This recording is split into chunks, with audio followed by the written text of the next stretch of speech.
Dear colleagues, welcome to a new video on Dr. Martin, Head and Neck Radiology.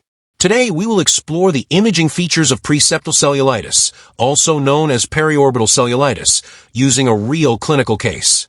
Let's dive into the key radiologic findings that help us differentiate this entity from more serious orbital infections. The case involves a 28-year-old man presenting with swelling of the left eyelid. A contrast-enhanced CT scan of the orbits was performed. In the axial view, we observe thickening and enhancement of the left preseptal soft tissues and the adjacent zygomatic region. These findings are consistent with preseptal cellulitis. Importantly, the fat within the intraconal and extraconal spaces appeared normal, and there was no evidence of protosis. This lack of involvement of the postseptal orbital contents effectively rules out orbital cellulitis, also referred to as postseptal cellulitis. By definition, preseptal cellulitis is an infectious process confined to the soft tissues anterior to the orbital septum. It is also known as periorbital cellulitis and should not be confused with orbital cellulitis, which involves tissues posterior to the septum. The orbital septum is a thin fibrous sheet that arises from the orbital periosteum and inserts into the tarsal plates of the eyelids. It acts as a barrier that prevents superficial infections from extending into the orbit proper. On contrast-enhanced CT, preseptal cellulitis manifests as diffuse thickening of the eyelid soft tissues, typically with post-contrast enhancement. There is no evidence of abscess formation or involvement of deeper orbital structures.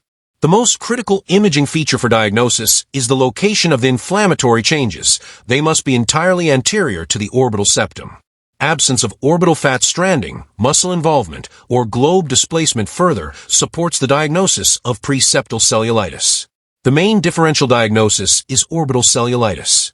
In that condition, CT or MRI would reveal postseptal fat stranding, extraocular muscle enlargement, potential subperiosteal abscesses, and possibly protosis or optic nerve involvement. Preseptal cellulitis usually results from contiguous spread of infections involving nearby structures. These may include the eyelids, conjunctiva, lacrimal apparatus, skin of the face, or even odontogenic infections. Trauma is also a possible cause. Clinically, patients present with eyelid edema, erythema, and sometimes chemosis. Pain is usually localized, and ocular movements are preserved. In more severe cases, there may be some discomfort with eye movement, but true ophthalmoplegia is not expected. If you want to expand your knowledge on orbital pathology, I recommend watching our video on the radiologic features of staphyloma. You'll find the link to that video in the comments section below. Thank you for watching this educational case on Dr. Martin, Head and Neck Radiology. If you found this content helpful, please consider subscribing to the channel, leaving a like, and sharing your thoughts in the comments. See you in the next video.